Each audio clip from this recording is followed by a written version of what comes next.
সঙ্গে 12,000 বার ইস্তেগফার পাঠ করতাম। আবু হুরায়রা কতবার? 12,000 বার ইস্তেগফার পাঠ করতেন। আমরা কি প্রতিদিন 100 বার করি? 100 বারও হয় না। তাহলে তিনি হাদিস সম্রাট হওয়া সত্ত্বেও যদি 12,000 বার প্রতিদিন ইস্তেগফার পড়তে পারেন, শুধু প্রতিদিন না, কোনো কাজের মাঝখানে ক্লান্তি আসলেই তিনি কতবার পড়তেন?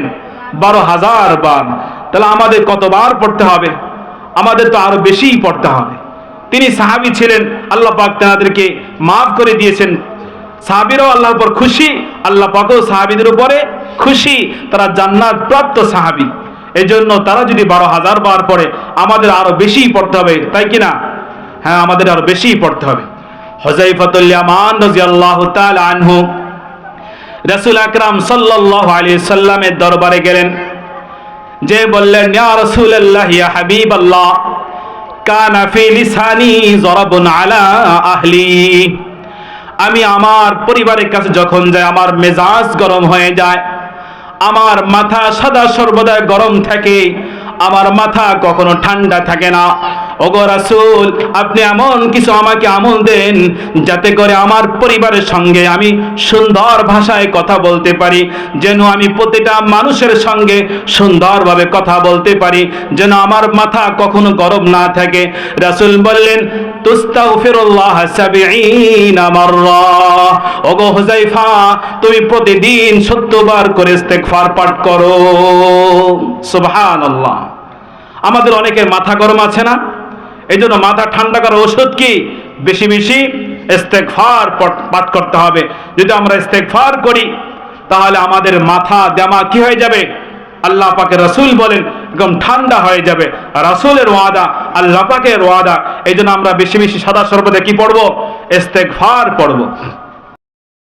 আমরা প্রত্যেক মুমিন মুসলমান ভাই এই দ্বীনি আলোচনাগুলো আমল নিয়ে শোনার চেষ্টা করবো ইনশাআল্লাহ।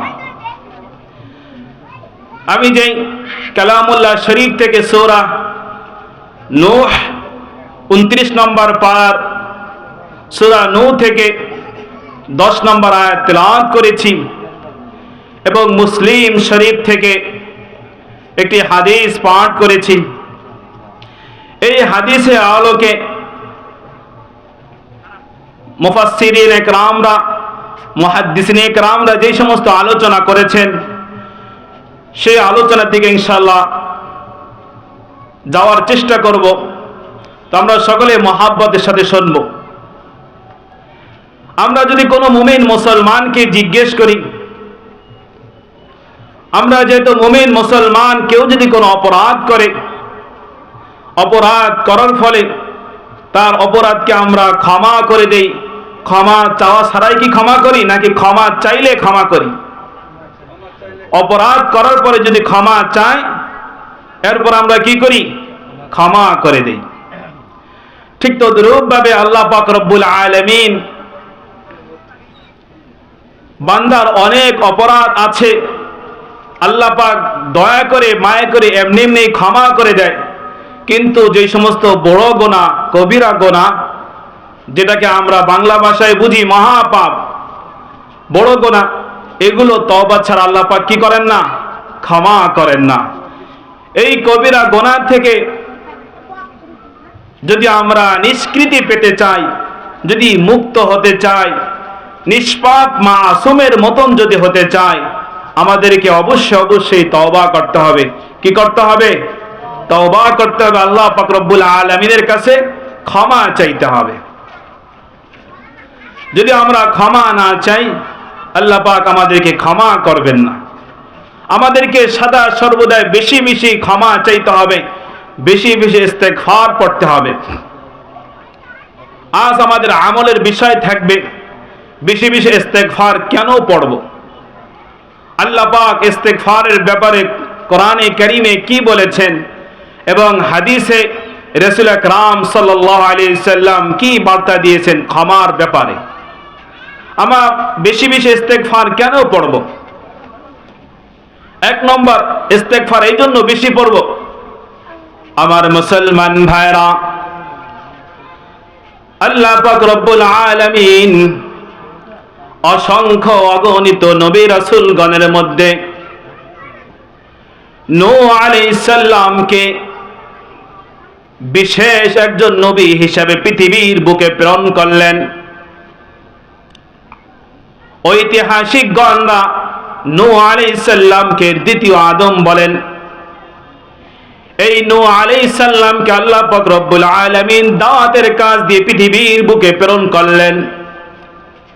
তিনি এই দাওয়াতের কাজ করতে গিয়ে 1 বছর নয়, 2 বছর নয়, 3 বছর নয়, লাগাতার 950 বছর এই দাওয়াতের কাজ করেছেন। অন্যান্য হাদিসের কিতাবে এসেছে, ইতিহাসের কিতাবে এসেছে তিনি 1400 বছর এই দাওয়াতের কাজ করেছেন। এই দাওয়াতের কাজ করার ফলে তার উম্মতরা তার দাওয়াতকে গ্রহণ করল না। তার উম্মতের একটা অভ্যাস ছিল, কার কত ধন সম্পদ বেশি হতে পারে, কার কত পরিবার বেশি আধিক্যতা হতে পারে, কার সদস্য কত বেশি হতে পারে, সেই প্রতিযোগিতা তেনার ধর্মের লোকের মাঝে ছিল। তো নূহ আলাইহিস সালাম দাওয়াত দিতে দিতে এক পর্যায়ে বললেন, ফাকুলতু আস্তাগফিরু রাব্বাকুম ইন্নাহু কানা গফফারা। ওহে আমার জাতি, তোমরা অনেক অন্যায় অবিচার করেছো। তোমরা সমস্ত অন্যায় অবিচারগুলো ছেড়ে দিয়ে এখন কেবলমাত্র আল্লাহ পাক রব্বুল আলামিনের কাছে তওবা করো, ইস্তেগফার করো, ক্ষমা প্রার্থনা করো। তোমরা যদি আল্লাহ পাক রব্বুল আলামিনের কাছে ক্ষমা প্রার্থনা করতে থাকো, আল্লাহ পাক তোমাদেরকে অবশ্যই অবশ্যই ক্ষমা করে দিবেন। আল্লাহ পাক বলতেছেন, তোমরা ক্ষমা চাইলেই ইন্নাহু কানা গফফারা, আমি গফফার, অনেক ক্ষমাশীল। আরবি ভাষায় বলা হয় গফফার, যিনি বেশি ক্ষমা করেন তাকেই কেবলমাত্র গফফার বলা হয়। এই জন্য আমরা যখনই যে অপরাধ করি না কেন, আল্লাহ পাক রব্বুল আলামিনের কাছে ইস্তেগফার পড়তে হবে। আল্লাহ পাক কি ওয়াদা করেছেন?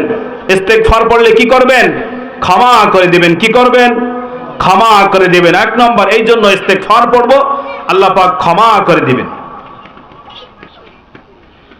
আল্লাহ পাক রব্বুল আলামিন সূরা নূর পরবর্তী আয়াত 11 নম্বর আয়াতে বলেন, ইউরসিলিস সামাআ আলাইকুম মিদরারা ওয়া ইউমদিদুকুম বিআমওয়াল ওয়া বানিনা ওয়া ইয়াজআল লাকুম জান্নাতিন ওয়া ইয়াজআল লাকুম আনহারা। নূহ আলাইহিস সালাম বলতেছেন, ওগো জাতি, তোমরা যদি আল্লাহর কাছে ক্ষমা চাও, তোমাদেরকে 2 নম্বর পুরস্কার আল্লাহ পাক দিবেন। তোমরা যে ফসল আদি চাষবাস করতেছো, এই চাষাবাদের মাঝে আল্লাহ পাক রব্বুল আলামিন করতে গেলে অনেক পানির প্রয়োজন হয়, বৃষ্টির প্রয়োজন হয়, রহমতের বৃষ্টির প্রয়োজন হয়। আল্লাহ পাক ওয়াদা করেছেন, তোমরা যদি সমস্ত অন্যায় থেকে ফিরে আসো, তোমরা যদি সমস্ত গুনাহ থেকে ফিরে আসো, আল্লাহ পাক রব্বুল আলামিন তোমাদের ফসলের মাঝে রহমতের বৃষ্টি বর্ষণ করবেন। তোমরা যদি ইস্তেগফার পড়ো, তোমাদেরকে 2 নম্বর পুরস্কার দিবেন, রহমতের বৃষ্টি তোমাদের ফসলের মাঝে আল্লাহ পাক রব্বুল আলামিন এরকম বর্ষণ করবেন, নাজিল করবেন। নূহ আলাইহিস সালাম আরো বললেন, যদি তোমরা ইস্তেগফার পড়ো, 3 নম্বর পুরস্কার, অবানিন, তোমাদের যাদের সন্তান হয় না, আল্লাহ পাক রব্বুল আলামিন ওয়াদা করেছেন, তোমরা যদি ইস্তেগফার পড়ো, তোমাদেরকে আল্লাহ পাক রব্বুল আলামিন সন্তান দান করবেন। আর তোমাদের যাদের সন্তান আছে কিন্তু আরো সন্তান তোমাদের প্রয়োজন, তাহলে তোমরা বেশি বেশি ইস্তেগফার পড়ো। যদি তোমরা বেশি বেশি ইস্তেগফার পড়ো, আল্লাহ পাক রব্বুল আলামিন তোমাদের সঙ্গে ওয়াদা করেছেন, তোমাদের সন্তানও আরো বেশি বেশি বৃদ্ধি করে দিবেন। সুবহানাল্লাহ। ইস্তেগফার পড়লে অনেক লাভ রয়েছে। এগুলো হাদিসের কথা নয়, স্বয়ং কোরআনের কথা। আরেকটা পুরস্কার নূহ আলাইহিস সালাম বললেন, তোমরা যদি ইস্তেগফার বেশি বেশি পাঠ করো, আল্লাহ পাক রব্বুল আলামিন তোমাদেরকে তোমাদের যত ধন সম্পদ রয়েছে, যত মাল দৌলত রয়েছে, তার চাইতে আরো বেশি বেশি তোমাদেরকে মাল দৌলত দান করবেন। অতএব তোমরা বেশি বেশি ইস্তেগফার পড়তে থাকো। যদি বেশি বেশি ইস্তেগফার করো, আল্লাহ পাক রব্বুল আলামিন তোমাদের জন্য অনেক নাজ ও নিয়ামতের ব্যবস্থা করে রেখেছেন।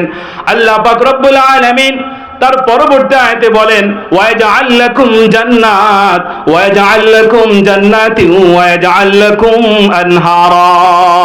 আল্লাহ পাক তোমাদের জন্য এমন জান্নাতের ব্যবস্থা করে রেখেছেন, যেই জান্নাতের তল দিয়ে থাকবে তোমাদের জন্য নহর সমূহ। আপনারা অনেকেই বিভিন্ন জায়গায় সফর করতে যান, ঘুরতে যান, সমুদ্রের সৈকতে যান, সেটায় দেখা যায় সমুদ্র সৈকতে পার দিয়ে অনেক সুন্দর সুন্দর এরকম চেয়ার থাকে, দুই মুখা, দুই পাশ দিয়ে বসা যায়। এই পাশে বন্ধু বসলো, আর এক পাশে আর এক বন্ধু বসতে পারে, দুই পাশ দিয়ে বসে বসে কথা বলে। সেখানে অনেক প্রকার অনেক শ্রেণীর লোক যায়, পরিবার যায়, পরিবার লোকের পরিবারবিহীন অন্য লোকরাও যায়। তো দুনিয়ার কেবলমাত্র সমুদ্র সৈকতের পাশে কত সুন্দর সুন্দর বসার জায়গা করে রেখে দিয়েছেন, ওই জায়গাগুলো দেখলে জান্নাতের কথা মনে পড়ে যায়। যারা কোরআন পড়ে, হাদিস পড়ে, তাদের অবশ্যই সেই কথাগুলো মনে পড়বে, অবাক লাগবে। এত সুন্দর সমুদ্র সৈকতের পাশে যখন বসে বসে কথা বলে, খুব সুন্দর পরিবেশ, তাই না? মনোরম পরিবেশ, সুন্দর হিমেল হাওয়া, ঠান্ডা ঠান্ডা বাতাস, অনেক আনন্দ লাগে আলাপ আলাপনের মাঝে। আমার মুসলমান ভাইরা, সেটাই তো দুনিয়ার সকল প্রকারের লোক সেটাই যাতায়াত করে, সেখানে ভালো মন্দ সব ধরনের কথা বলা হয়, সেটায় ভালো মন্দ সকল প্রকারের আলাপ আলাপন হয়। কিন্তু যারা তওবা করবে, ইস্তেগফার পড়বে অপরাধ করার পরে, আল্লাহ পাক বলেন, আমি আল্লাহ ওই বান্দাদের জন্য জান্নাতে এত সুন্দর করে ব্যবস্থা করে রাখবো।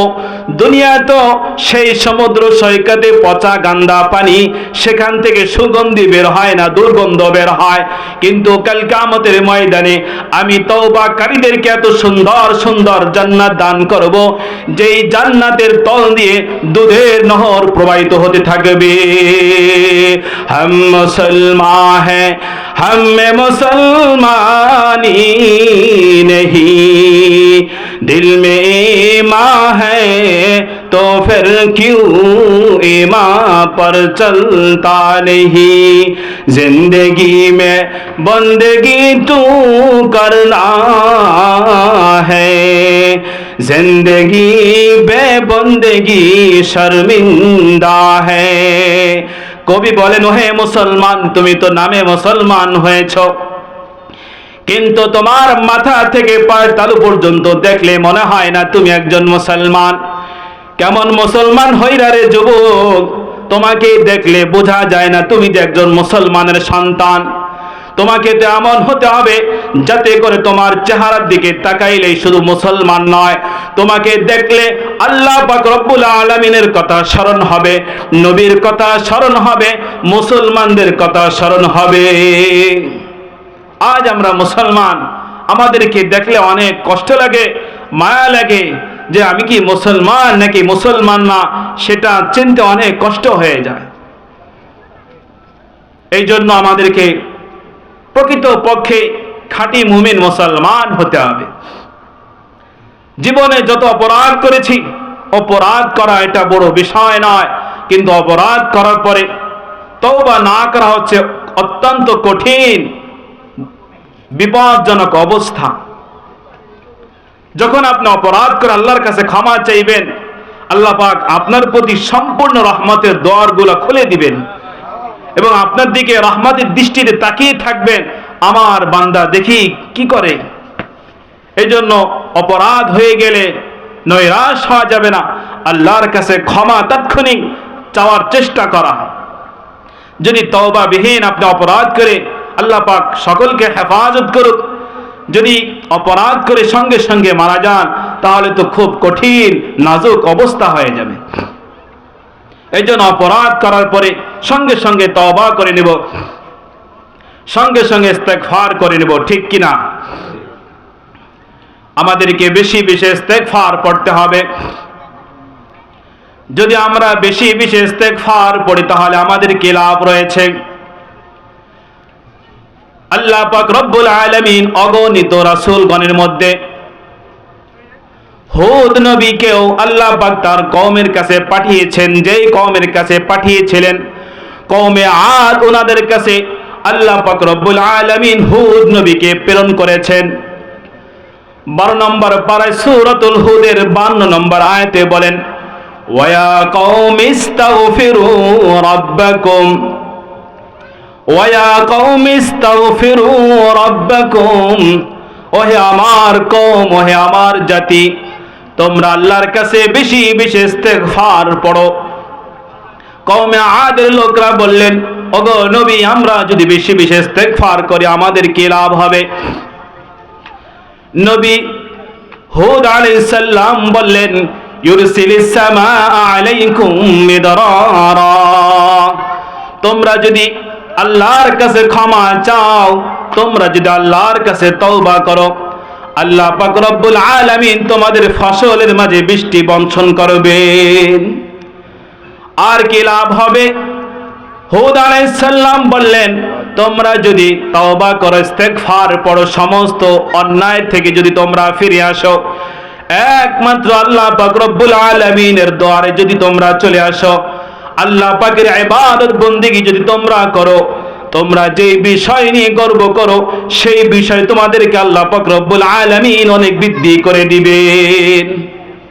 কওমে আদের অভ্যাস ছিল, এক একটা জাতি গোষ্ঠীর অভ্যাস থাকে, ওরকম ভাবে কওমে আদের একটা অভ্যাস ছিল। কওমে আদ যে সবচাইতে নিম্নমানের ছিলেন, তার লম্বা হবে 100 হাতের মতন। তাফসিরে এসেছে যিনি সবার চেয়ে খাটো তিনি কত হাত? 100 হাত লম্বা।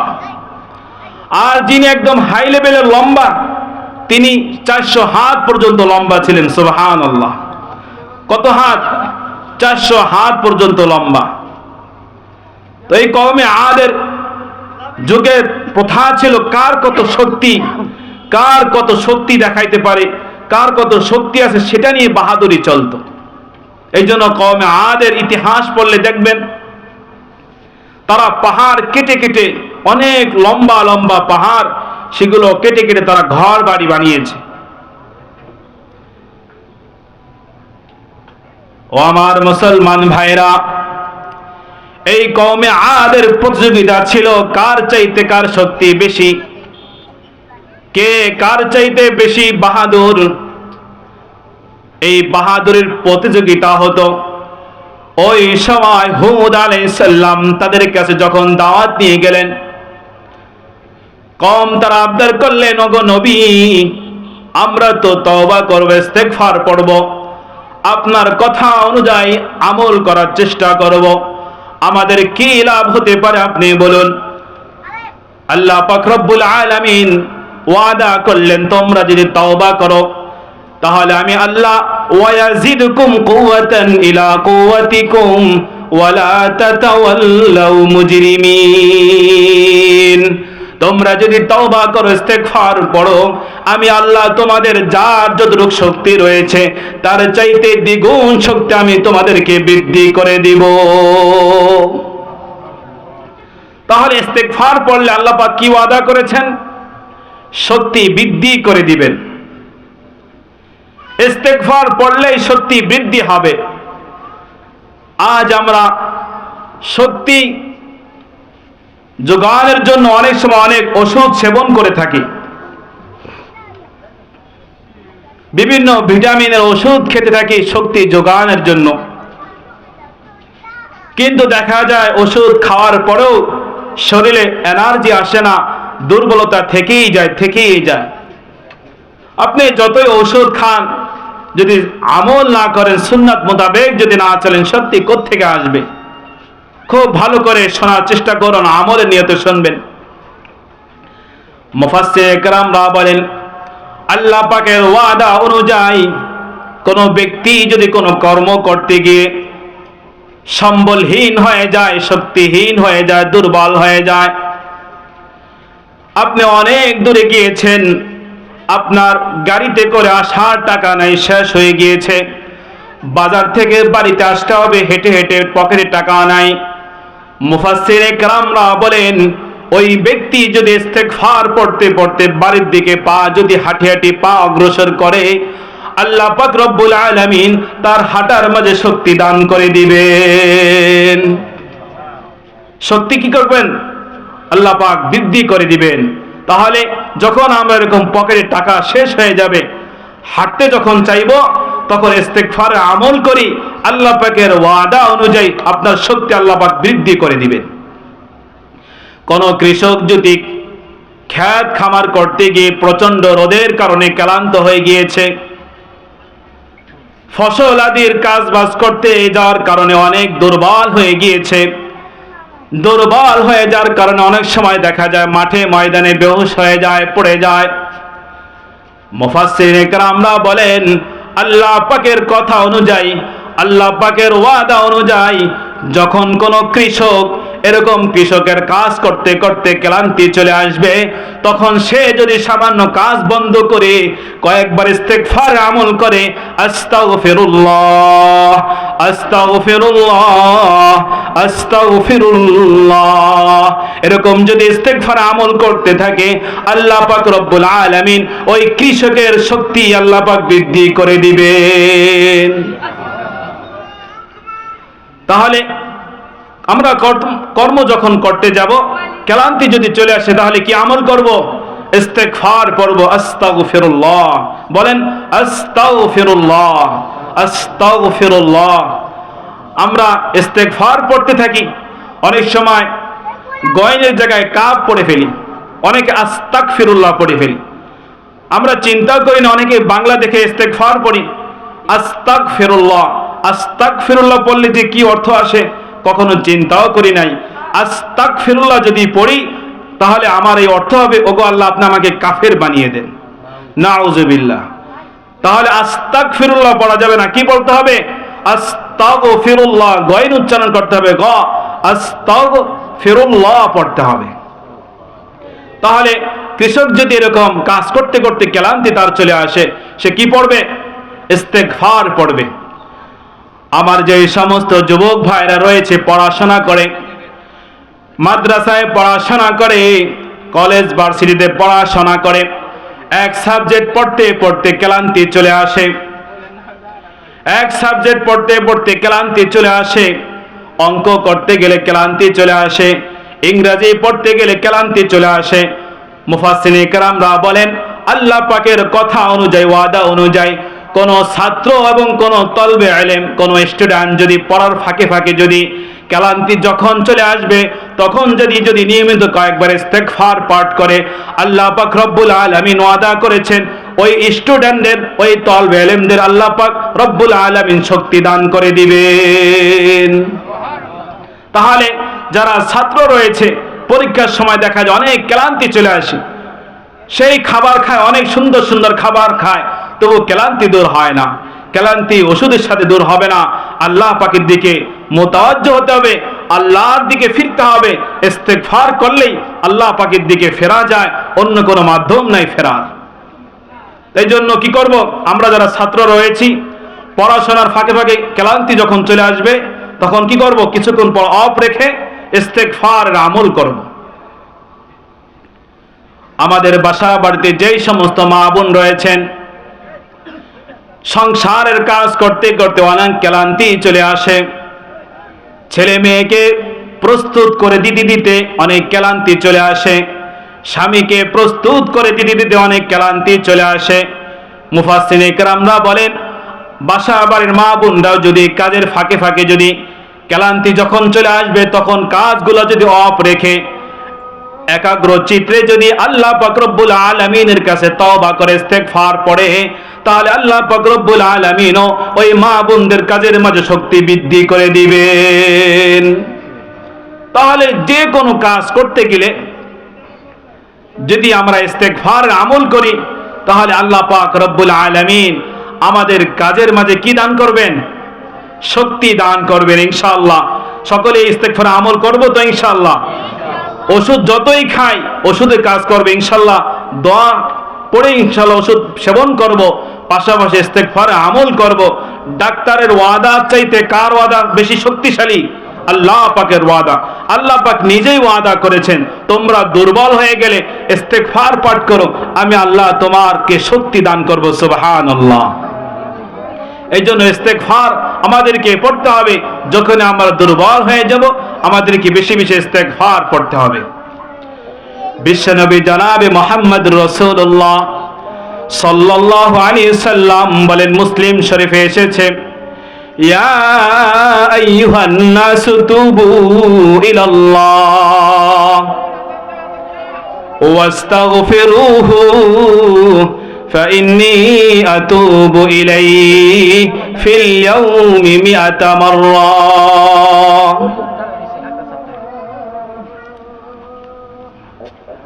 আজানের বিরতি, ইনশাআল্লাহ আজানের পরে আমরা সবাই বসি। ইস্তেগফার আমল করলে আল্লাহ পাক রব্বুল আলামিন আমাদেরকে শক্তি বৃদ্ধি করে দিবেন। সুবহানাল্লাহ।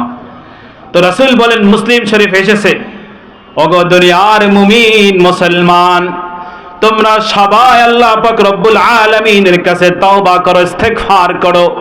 আমি রাসূল স্বয়ং প্রতিদিন 100 বার করে আল্লাহ পাক রব্বুল আলামিনের কাছে ইস্তেগফার পাঠ করি। আল্লাহ রাসূল স্বয়ং কি করেন? প্রতিদিন 100 বার ইস্তেগফার পাঠ করেন। রাসূল আরো বলেন, মুসলিম শরীফে এসেছে, ইন্নাহু লা ইউগানু আলা কলবি ওয়া ইন্নী আস্তাগফিরুল্লাহ ফিল ইয়াউমি 100 মাররা। ওগো দুনিয়ার উম্মত, আমি রাসূল আমার অন্তর মাঝে মাঝে গুণে ধরে। কিসে ধরে? গুণে ধরে, দুর্বলতা চলে আসে। আমি যেহেতু মানুষ, আমার অন্তরের মাঝে দুর্বলতা চলে আসে। তো আমার অন্তরে যখনই দুর্বলতা চলে আসে আমি রাসূল এই জন্য প্রতিদিন আল্লাহর কাছে 100 বার করে ইস্তেগফার পাঠ করি। সুবহানাল্লাহ। তো রাসূলের কোনো গুনাহ নাই? গুনাহ আছে? রাসূলের কোনো গুনাহ নাই। তিনি যদি নিয়মিত প্রতিদিন 100 বার ইস্তেগফার পড়ে, আমরা তো আল্লাহ পাকের বান্দা, গুনাহগার বান্দা, নাকি আমাদের কোনো গুনাহ নাই? আমাদের গুনার শেষ নাই। তাহলে তো আমাদেরকে প্রতিদিন 100 বার না আরো বেশি পড়তে হবে, তাই না? তা এই জন্য ইনশাআল্লাহ আজকে এই মাহফিল থেকে একটা সবক নেব, বেশি বেশি ইস্তেগফার পড়ব। কি পড়ব? বেশি বেশি ইস্তেগফার পড়ব। সবাই পড়ব, আমরা ছাত্ররাও পড়ব, মুরব্বীরাও পড়ব, কৃষকরাও পড়ব, ঘরের মা বোনরাও পড়ব। যে কোনো কাজকর্ম করতে গেলে ক্লান্তি যখনই চলে আসবে আমরা তখন কাজটাকে অফ রেখে ইস্তেগফারের আমল করব। যদি ইস্তেগফারের আমল করি আল্লাহ পাক আমাকে এরকম শক্তি দান করে দিবেন। সুবহানাল্লাহ। আবু হুরায়রা রাদিয়াল্লাহু তাআলা আনহু, নাম সবাই জানি। উনি কি ছিলেন? সাহাবী ছিলেন, হাদিস সম্রাট ছিলেন। সবচাইতে তিনি হাদিস বেশি রওয়ায়াত করেছেন, বর্ণনা করেছেন। হযরত আবু হুরায়রা রাদিয়াল্লাহু তাআলা আনহু বলেন,